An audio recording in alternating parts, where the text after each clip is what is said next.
Alright, welcome back to another Play and Explain.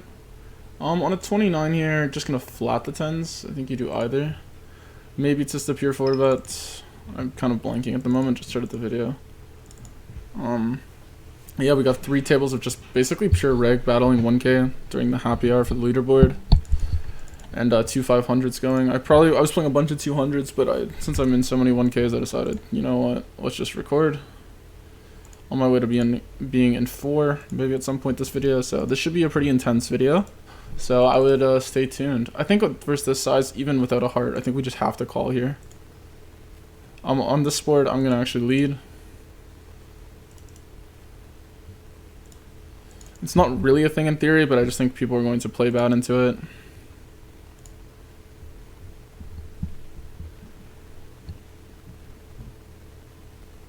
And here I'm gonna check. I don't know, we can beat some stuff. I feel like our hand plays better as a check jam.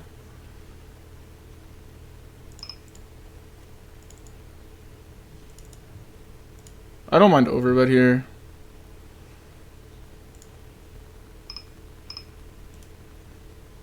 Here you can do either. I'm gonna check this one back this time. Perfect. So I get a little tricky there.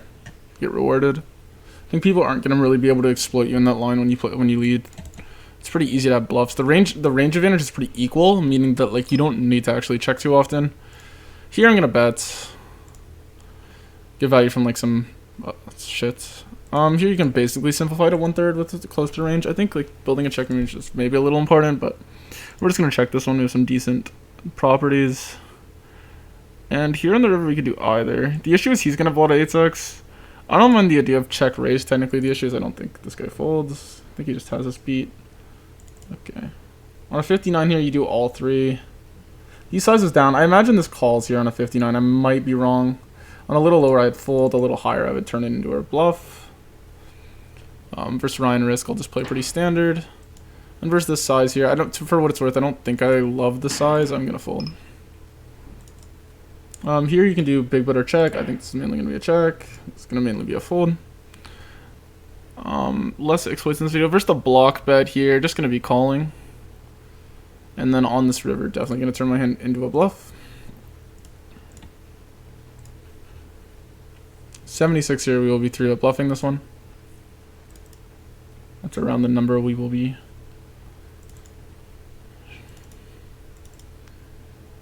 I hate his size here. It doesn't make any sense.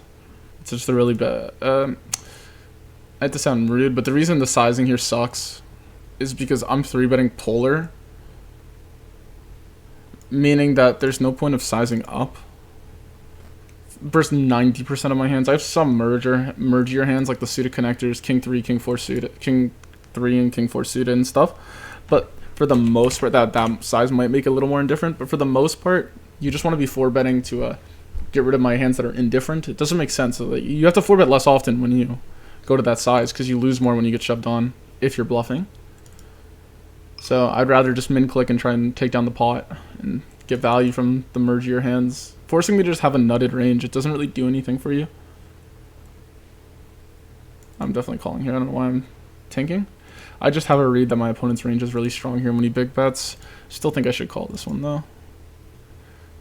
He's gonna have some ace-x of clubs and stuff that we 2 out and get a decent hand from. Here on an 83 we'll call this one. It's probably around the number we should call it. I really don't believe him when he overbets, so. The issue here with calling, yeah, exactly. The issue here with calling, even though I think I had the best hand on the flop or on the turn, and I think he's over bluffing. He's allowed to be this aggressive because he has 2 flush draws to work with and stuff like this. Now we're almost never good. Any hand that's worse than this, he's going to turn into a bluff. You probably had queen jack and got there. Just going to be folding here versus the half pot. Here you're going to simplify to 1/3.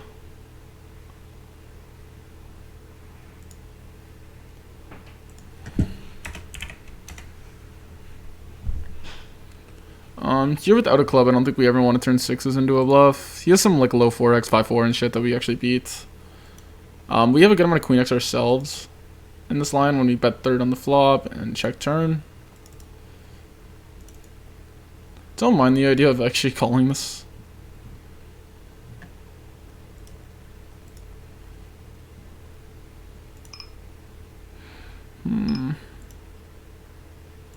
I don't think this is the one though. We're gonna have queen X, we're gonna have 9X. No, I don't like his size. I don't think there's too much he wants to bet for that size. Seems like he's just trying to get me off air. Here you can do either. I think with a really weak jack we'll just call. King 3 can do either. On a 60 it's not gonna be high enough to 3-bet it. Just gonna check this. Can probably raise this sometimes with a 3. But we're just gonna go with the fold here. First half pot, I still think we have to continue this. And I'm gonna be leading on this card. It's a good card for me.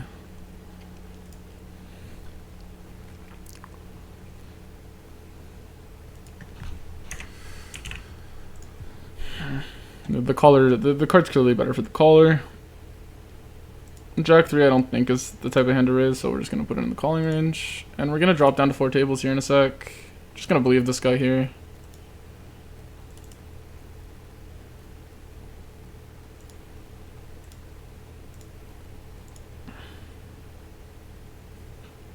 Alright, here we're obviously just all in. Here I'm going to be raising. My opponent's going to be range betting, so I want to be raising a little bit. And it's a heads up, you can't always have the nut flush when you raise, or slash a combo draw.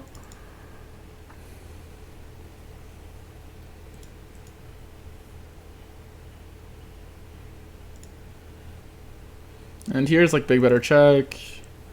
We kind of block his like, I don't know, this hand probably doesn't mind checking, but I'm just going to big bet. I think it's fine. In theory, I love checking this one, 10 of diamonds. Like you have an over, but you don't have a good hand, so it's like pretty good. Like in the sense that you're gonna have decent runouts for your hand, and you're not that absolutely strong to build like a massive pot. So it's like a perfect. It has all the properties of a good check, but I just think can't reveal like too much about my heads up reads on my opponent. But yeah. Alright, here, this is going to be, I'm going to go to 24. I just like 2x plus 2. I mean, here you could probably get away with 26, but I'll go to 24. I don't mind sizing down 4 bets a little. I think it's way harder to play against in general. That's one I will say. I mean, in some spots you do have to go big, like deeper stacked and stuff. It becomes easy to play against if you size down, because your opponent's basically priced in to call. On this number, I think for early positions, I don't think for cutoff we're going to be raising it. In this spot, I'm going to be check raising at a really high frequency. My opponent's range betting into us, so I'm going to be bluffing the spot a lot. So that means when I have value, I want to be pretty aggressive. Not having the ace of hearts here. I'm going to raise it. This is why we have a lot of bluffs on. I'm going to overbet this turn. Turn was a good card for me.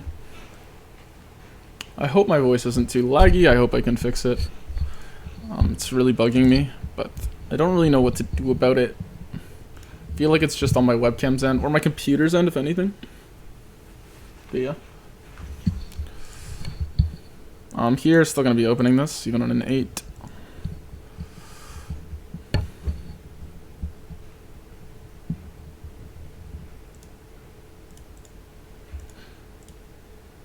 I'm recording 9 minutes. Ace 10, going to be opening up here. King Queen here, sometimes, I believe, we'll get in here, not on a 27 though.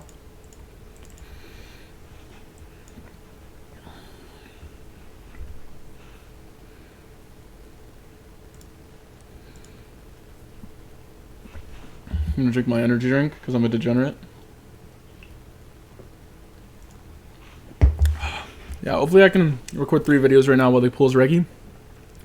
And have some pretty good content for you guys. I'm really looking forward to studying. That's the advantage to reg battling. I'm basically no fish on any of these tables.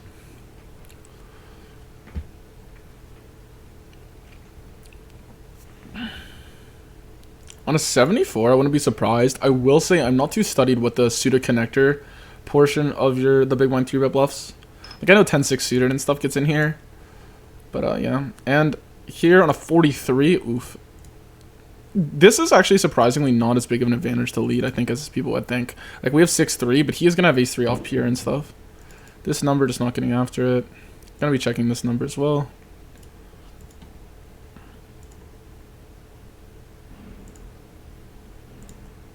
On an 8 here. I mean, on a 32, still calling 8s. 98, I'm pretty sure it's open just pure now. From the cutoff. And here, versus 1/3, I think we just let it go. I mean, actually, you know what? Probably 1/3 here, we're probably indifferent. Probably have to call sometimes. Here, I don't love it, but I'm gonna call. I'm gonna let it go here, even though I do think it's actually probably a great hand to raise. Did we run it twice or once? Oh, I guess once. Nice hand. Unfortunate.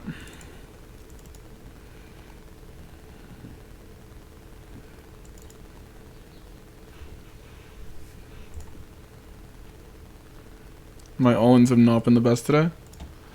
Even on 10, I believe we're just going to do this pure. I think it mixes versus a 4-bet, if I'm not wrong.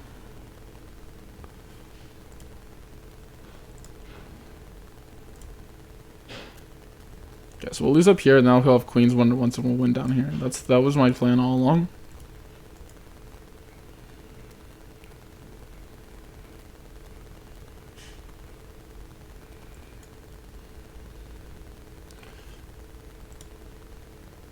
All in.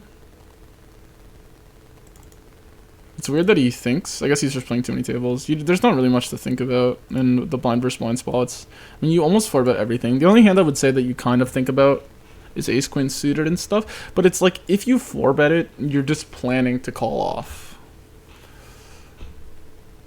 Which, to be fair, I don't think is profitable in like any pool, even like 1K. Because people are not ripping ace-5 and ace-4 enough. It will only be profitable versus certain opponents, not pool. To play that correctly pre-flop. What is profitable though is being the guy who actually 4-bets enough, because like I just said, people are under-shoving into you. They're not taking the ace-5, they're not taking the ace-4. And then, okay, you might say, oh, they're not 3-betting into you enough? Okay, well, if they're not 3-betting enough, then open as wide as you can. From the big blind, from the small blind, because there's no downside, and check a lot of flops.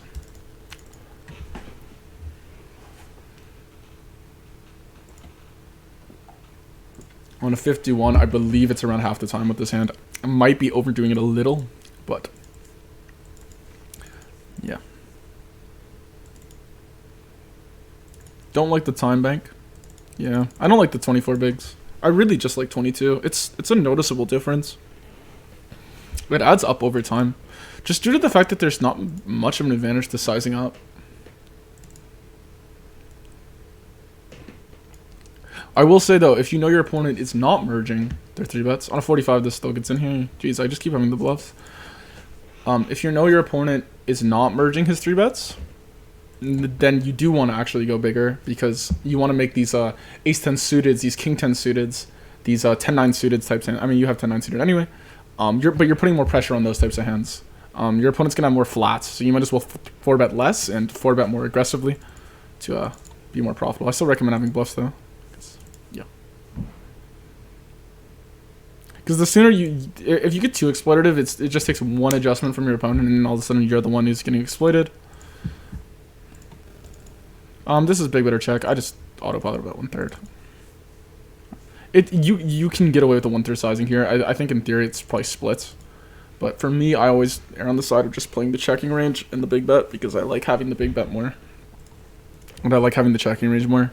Get to study multiple nodes easier. The check line, the big bet line, yeah. Jeez, my hair's all crazy. Sorry about that. On a 4, we will play limps. Here on a 73.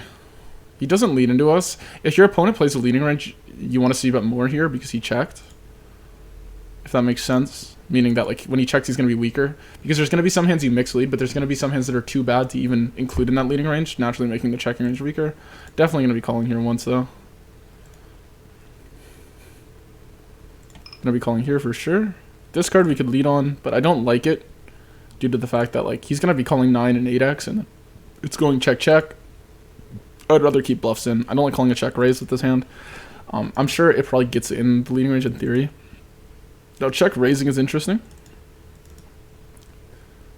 Is he raising 7-6 off? Is he raising 7-6 suited?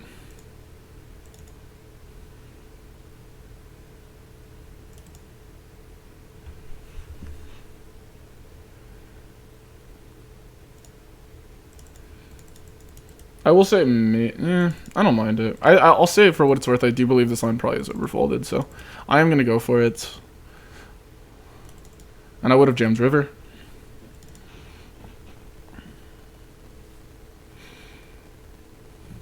I just think people are not as careful as they should be on that type of spot.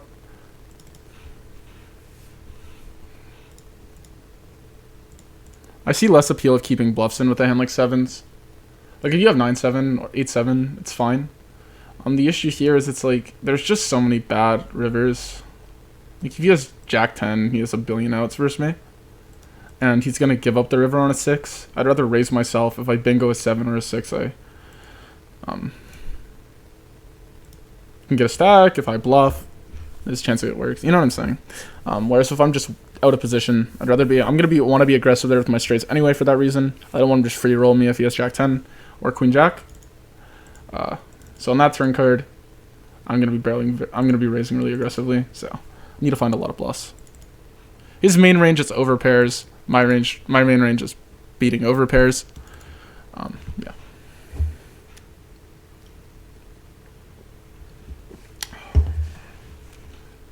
I also think it's really easy to overbluff this spot, or not overbluff, but profitably bluff this spot if I just overcall, in the sense that he can just basically barrel anything and have 2 overs free rolling me to check back river. Like I could fold in 5, I could fold some ace high bullshit.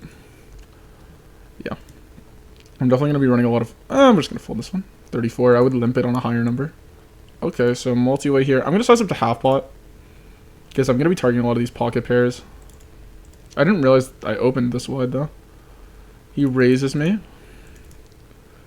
I'm gonna be getting stacked here, even though I think it's hard to have bluffs. 95 are gonna be calling.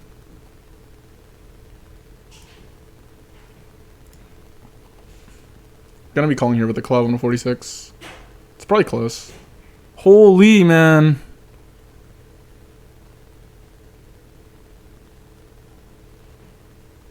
Is it just a shove?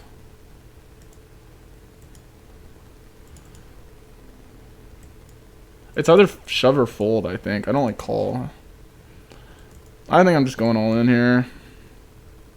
I think what I think is he could be raising me aggressively and he could have a good flush draw. Dude. We're only 100 bigs deep. I'm a little deeper with this guy. On a 10 here, just gonna call. This is a spot, eh? We have an 8. Like, there's obviously 6s. We block 8-6 suited. I'm all in. Nah, I don't know. I probably punted. Yeah, it's just so obvious, man. I'm mad at myself for this one. So we need a 6. We need a board pair. We need a jack. Such a sick spot.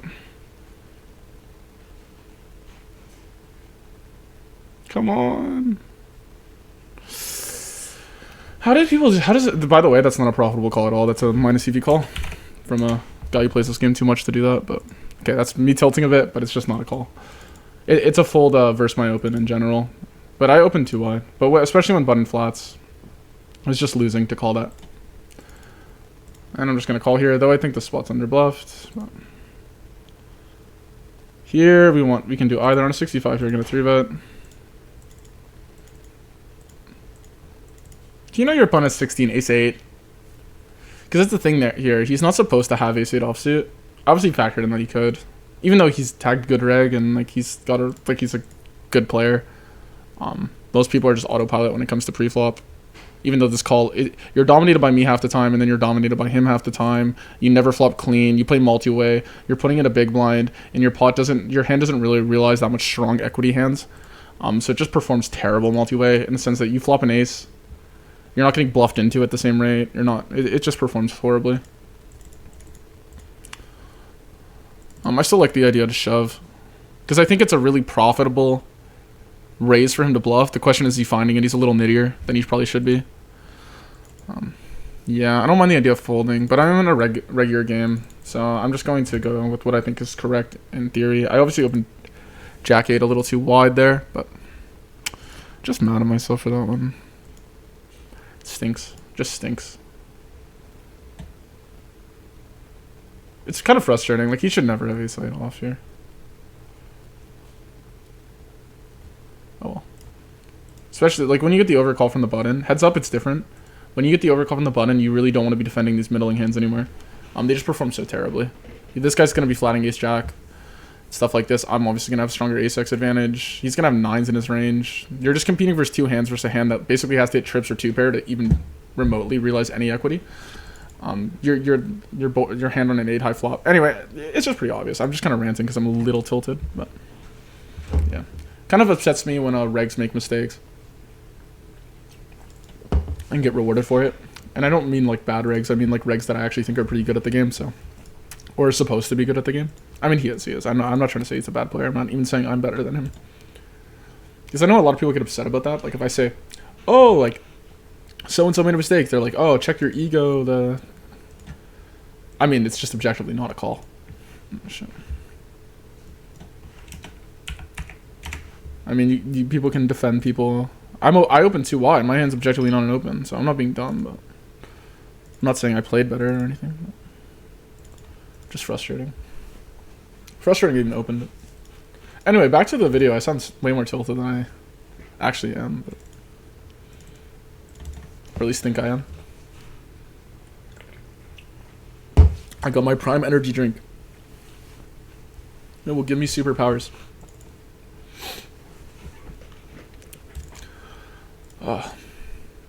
Because the thing here is also, how much equity do we have? When we're wrong, it's like we have 20%.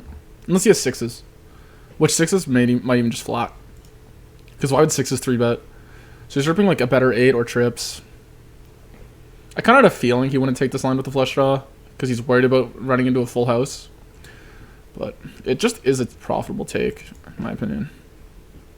The question is just because I think it's a profitable take, does he think it's a profitable take? And even, you know what I'm saying. This 4-bets at a good frequency. Basically never calls. On a 15 though. Gonna be saying goodbye to the lovely hand.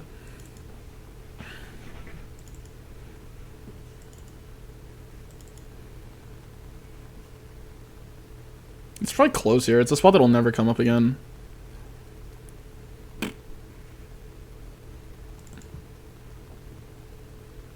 It's close. I mean, what I was thinking is he has 9-8 suited. He has 10-8 suited. He obviously has King 8 and Queen 8 and Ace 8 suited. But I was thinking he has worse suited 8x than he might take this line with. I don't know, man. I should change his tag to toilet reg just to be upset for a bit, because that's how I do my tags. If I'm just mad at someone, change the tag. God, I hope he's watching this video. He's gonna be like, what the fuck's wrong with this kid? This guy's mental health issues. I don't know. It's just fun. I love how I'm complaining about like pre-flop. I open Jack 8 suited. It's just so funny. That's just like the classic me. Okay, 2 more aces. We get a table share. Come on. No, man. I run so bad. Like, fuck.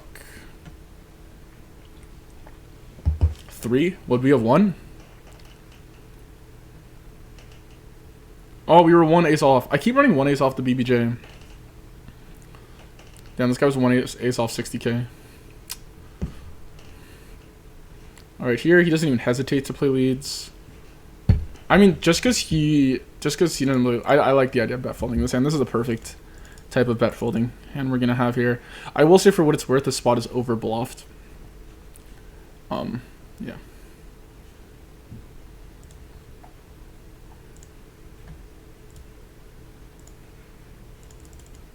I don't know what size here, to be honest. From these positions, I have no clue. Kind of free rolling the shit out of him now. 30? Yeah. I will say, like, for me, in my opinion, I think in this spot, this is just my 2 cents. You guys are allowed to say what you will. I'm reg battling right now. This spot, people over check raise or they over lead. They very rarely have a strong calling range here because they like to attack like the range advantage or whatever. So when the flush gets here on the turn here, I just think almost everyone's sending their flush draws on the turn or leading it, and they are not calling enough. Just check calling. That's my read. Yeah, let me know what you guys think. Versus 2.5x, this spot's actually close, by the way. It's probably a fold, but I think I have the classic meme of having post-flop edge to play bad pre-flop, which is true, but it's just like, I think it's kind of toxic, because it gets like, you just develop such bad habits so fast. If you're one-tabling, yeah. But if you're like multi-tabling, just constantly, I'm just going to check again. Making pre-flop mistakes to justify post-flop edge while you're playing 20 tables, it's like, do you even have a post-flop edge if you're playing 24 tables and you have... Check fold here is pretty tempting, to be honest. The reason why is I think in this line, he has like 8s, right? Yeah. Like, I'm a mind reader. Okay, not really. It's not that impressive. Just in this line, the only checking range people have on the spot is either like ace high, which they usually don't because they don't want to check. Like, it's maybe ace 9. The ace jack or ace queen they want to bet. Their checking range is mainly going to revolve, especially when they check twice. Their checking range is mainly going to revolve around pocket pairs. So when the ace comes on the river, I don't think he's going to turn 8s into a bluff here. I'm just right, he doesn't. So I'm just going to fold. I'm going to have so much ace. It's like one thing, it's like you're attached to the hand because you had a good flop. But let's say the cards were reversed, right? It was an ace high flop, and it checked down to the river, and a king came, and he bet. You'd probably be like, oh, that hand's not that good. He might have been trapping an ace. But in this line, where he's more likely to have an ace, and I have an ace pure because I never bet, it's like, oh, man, we've had this hand on the flop. People get too attached with their hands on earlier streets. Oh, this is a fold on this number. It's almost pure folding, I believe. 54 is not going to be high enough.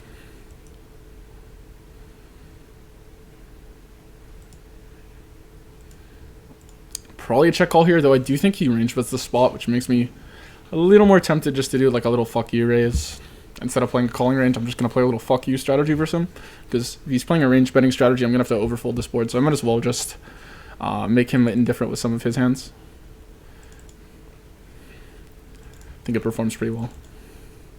Just overfold and put him in actual spots. He polarizes. I'm going to call again.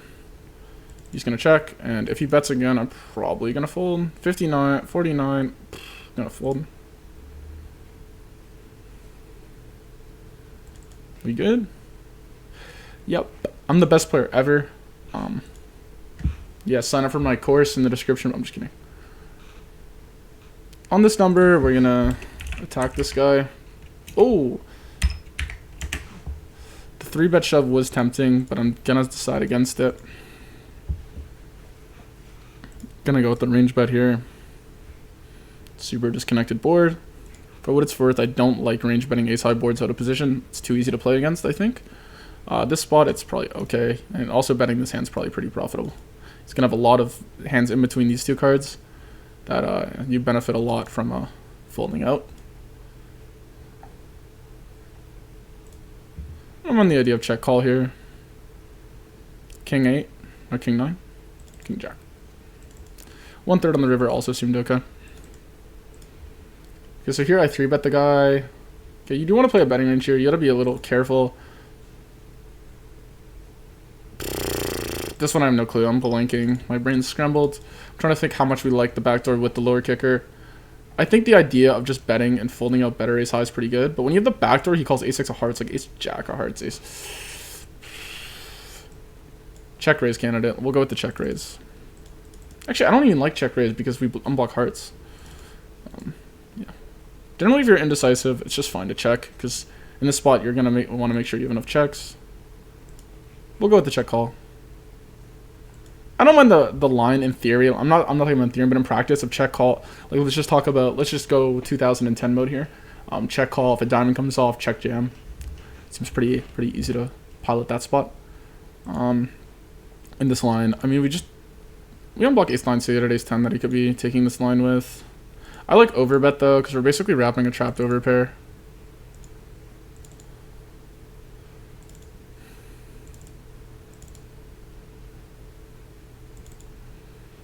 But I will say, maybe B75, yeah, because the issue here is the board is a little too connected. I messed up here.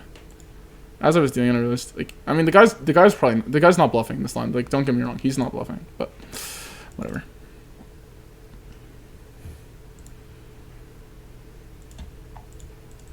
Kind of sucks. I don't mind giving up this hand either, but I think not having, like, maybe my hand actually does stink.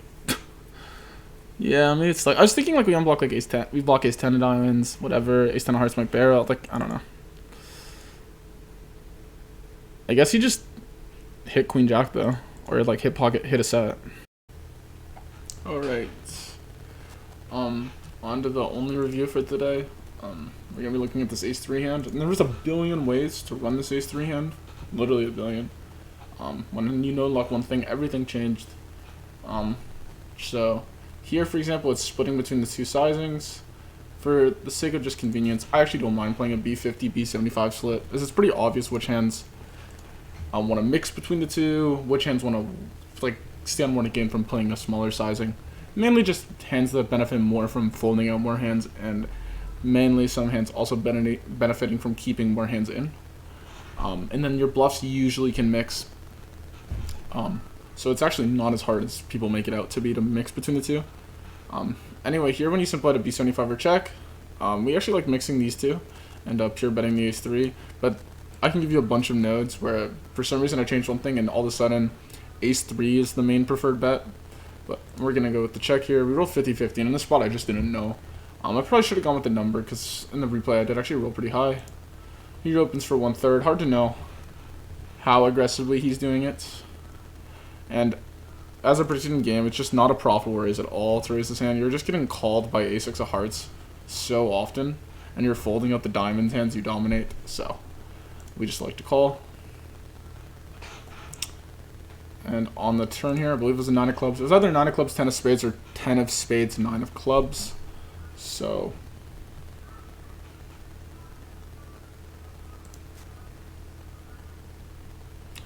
yeah, we check. He checks back. I'm just something to look at. You're just being very aggressive on this 9, I guess. It's a pretty good card for you to keep attacking. Might check call line, and then on the river, because he's supposed to be attacking so aggressively, I do believe jack's obviously at the bottom. It's just too thin, I guess. Here on this river, it does like the overbet. I don't think it liked my hand though. It's a pretty close, but it does like the overbet as a strategy. If I were to simplify to a no 50% pot, which I think is fine, because I might just check jacks here.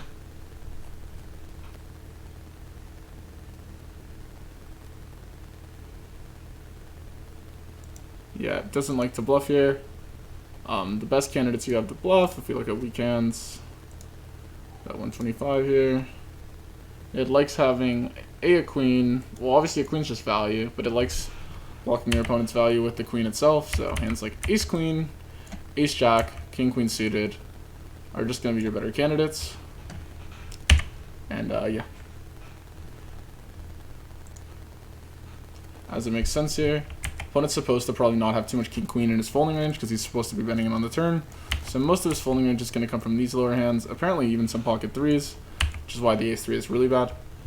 But anyway, thank you guys so much for watching, and enjoy the rest of the video. There's only a little bit left, but I hope you watch it, and yeah, I appreciate if you came this far subscribing. Thank you. Don't love it. Don't love it. Damn, my hair is crazy bad.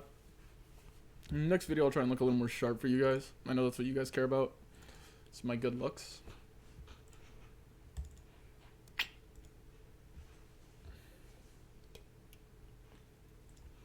I'm going to be folding here.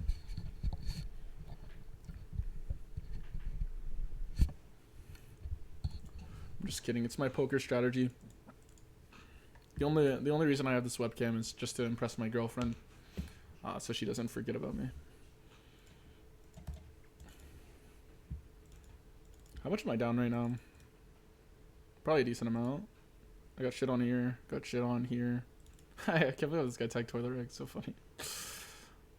This guy's a toilet too. No, I'll tag him good. The tags are such a waste of time. I mean, it's just like whatever. Do you actually play differently because you tag a guy something? It's just, I just have fun with it. Like if I'm pissed off at a guy, I just tag him a toilet. 13.5 here on a 96. Folding versus a 4-bet. I will say when you size up your big blind free bets, a lot of people really don't like 4-betting you.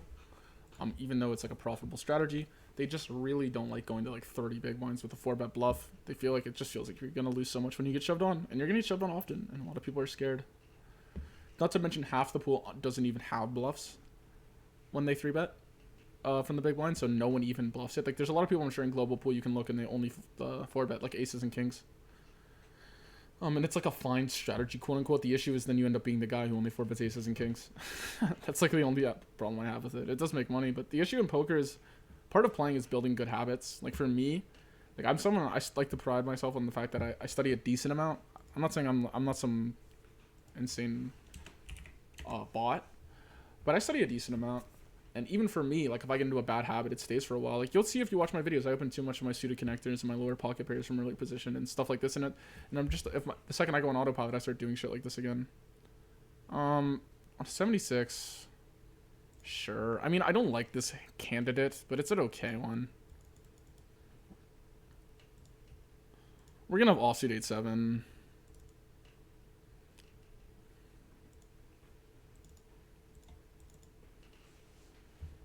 I believe this gets in here, but I'm just gonna fold it. I know it's somewhere of an in position 3-bet. Huh. This is a mix. Yeah, so light blue tags are the fish, so there's like just no fish on any of these tables.